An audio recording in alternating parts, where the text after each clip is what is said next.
உங்கள் தந்திவன் தொலைக்காட்சியில் சின்ன திரையின் சிங்க பெண்கள் மாலை 7 முதல் 8 மணி வரை காணத் தவறாதீர்கள். ஹரியானா ஜம்மு காஷ்மீர் சட்டப்பேரவை தேர்தலுக்கான வாக்கு எண்ணிக்கை இன்று காலை நடைபெறுகிறது. 90 தொகுதிகளை கொண்ட ஹரியானாவில் அக்டோபர் 5 நடைபெற்ற தேர்தலில் 67.90 விழுக்காடு வாக்குகள் பதிவாகின. ஹரியானாவில் கடந்த 10 ஆண்டுகளாக பாஜக ஆட்சி நடைபெற்று வரும் நிலையில் இந்த முறை காங்கிரஸ் ஆட்சி அமைக்கும் என தேர்தலுக்கு பிந்தைய கருத்து கணிப்புகள் தெரிவிக்கின்றன.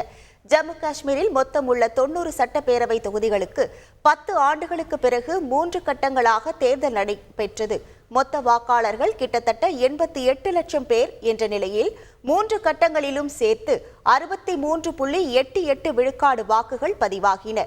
அங்கு தேசிய மாநாட்டு கட்சி காங்கிரஸ் கூட்டணி அதிகப்படியான இடங்களில் வெற்றி பெறும் என தேர்தலுக்கு பிந்தைய கருத்து கணிப்புகள் கூறுகின்றன.